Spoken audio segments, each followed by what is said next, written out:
Afro. Afro. Afro Afro-time. Bienvenue. Aujourd'hui, on se penche sur un moment vraiment décisif de l'histoire. La conférence de Berlin, 1884-1885. On va s'appuyer sur des extraits de la conférence de Berlin et ses conséquences africaines. C'est l'événement qui a en quelque sorte donné le coup d'envoi officiel au fameux partage de l'Afrique. C'est ça. L'idée, c'était de réguler la colonisation, d'éviter que les puissances européennes se tapent dessus. Mais bon, il y a un truc qui frappe tout de suite. 0 représentant africain. 0 pour décider du sort de tout un continent. Alors, on regarde ça de plus près. Oui, tout à fait. Et pour bien comprendre, il faut se remettre dans l'ambiance de l'époque, fin du 19e siècle. L'Europe a les yeux rivés sur l'Afrique, ses ressources.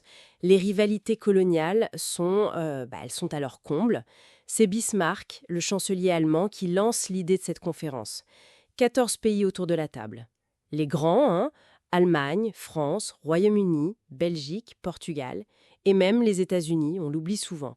Le but affiché, fixer des règles communes pour la conquête. Des règles communes. D'accord. Et concrètement, qu'est-ce qu'ils ont décidé? Quelles étaient ces fameuses règles? Alors, il y a eu plusieurs points importants. Le plus connu, c'est sans doute ce qu'on appelle le principe de l'occupation effective. Ça veut dire quoi? Pour revendiquer un territoire, une puissance devait prouver qu'elle l'administrait vraiment. Ah oui, donc juste planter un drapeau, ça suffisait plus. Voilà, c'est ça. Fini les revendications un peu floues. Il fallait une présence, une administration, des actes concrets, quoi. Ils ont aussi décidé la liberté de navigation, de commerce sur les grands fleuves, le Congo, le Niger. Et puis, en théorie, ils se sont engagés à interdire la traite des esclaves à l'intérieur du continent. Bon. En théorie. Et il y a aussi cette création assez particulière, l'État indépendant du Congo. Exactement. Ça, c'est un cas vraiment à part. Un territoire immense en plein cœur de l'Afrique, qui n'est pas donné à la Belgique comme pays, mais au roi Léopold II. À titre personnel. À titre personnel, c'est fou. Une sorte de fiction juridique. Oui, et ça lui a permis une exploitation absolument brutale de la région. On le sait aujourd'hui. Et donc cette conférence qui devait réguler, elle a en fait mis de l'huile sur le feu, si on peut dire. Elle a accéléré cette course au clocher. C'est exactement ça. Loin de freiner, ça a plutôt encadré, légitimé la conquête. Résultat, quelques années plus tard, vers 1900, quasiment toute l'Afrique est sous contrôle européen. La France en Afrique de l'Ouest, les Britanniques en Égypte, en Afrique australe, et puis l'Allemagne, le Portugal, la Belgique. Et les conséquences directes pour les Africains. Dramatique, on imagine. Ah oui, dramatique.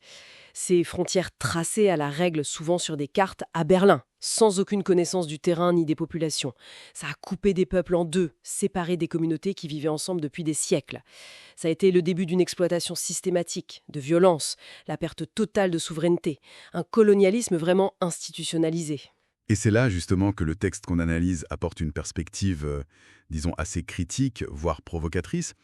Il va plus loin que le simple constat des frontières artificielles. Oui, tout à fait. Mes documents suggèrent que le vrai problème aujourd'hui, ce n'est peut-être plus tant le partage initial fait par les Européens, mais plutôt, et c'est là que c'est interpellant, l'attachement presque viscéral des Africains eux-mêmes à ces frontières, à ces États jugés fictifs, au point, selon l'auteur, d'en oublier l'origine coloniale, arbitraire, violente. C'est une critique assez forte, parce qu'elle se tourne vers l'intérieur, en quelque sorte. Elle interroge la façon dont cet héritage est vécu aujourd'hui. C'est ça. L'auteur utilise des termes forts, il parle de pseudo-nationalité, des créations artificielles qui, selon lui, génèrent aujourd'hui de la méfiance, voire de la xénophobie entre peuples voisins. Il cite des exemples, les tensions entre Sud-Africains et Zimbabwéens, ou entre Ivoiriens et Burkinabés, parfois des gens du même groupe ethnique séparés par une ligne imaginaire. Et du coup, le texte pose des questions très directes. On les rapporte ici, telles quelles, bien sûr, sans jugement de notre part. Par exemple, si ces frontières viennent d'une idéologie raciste qui disait « les Africains sont inférieurs », pourquoi les défendre si farouchement aujourd'hui? Est-ce que les Africains sont devenus en quelque sorte complices de leur propre division en célébrant ces États-nations dessinés par les colons? Et que font les Africains pour réparer les dégâts alors que cette division, toujours selon le texte, servirait encore des intérêts extérieurs? C'est une remise en question qui va loin, très loin. Oui, c'est radical. Le texte parle même d'une sorte de maladie mentale collective qui serait entretenue par des élites que l'auteur qualifie de leaders voleurs, qui profiteraient de cette fragmentation. Et ça se termine par un appel vibrant à la jeunesse africaine. Faites tomber ses frontières, ses murs, pour construire l'unité du continent, retrouver la prospérité, la dignité. C'est une position très marquée, qui exprime une frustration, une colère même, face à cet héritage persistant. Bon, alors si on résume rapidement, la conférence de Berlin, elle a formalisé, accéléré le partage de l'Afrique, imposé des frontières artificielles. Les conséquences sont toujours là. Tout à fait. Et l'analyse qu'on a regardée aujourd'hui, elle nous bouscule un peu. Elle nous dit « Attention, le problème c'est aussi comment on vit avec cet héritage aujourd'hui ». Et elle pose la question d'un rejet radical de ces frontières, au nom de l'unité africaine. Ce qui nous laisse avec une dernière interrogation, peut-être. Si ces frontières sont une construction, comme le suggère fortement ce texte, quelle signification on donne aujourd'hui à l'identité nationale en Afrique? Et comment tout ça pourrait évoluer face à cet appel toujours présent à l'unité panafricaine? Voilà, de quoi continuer à réfléchir.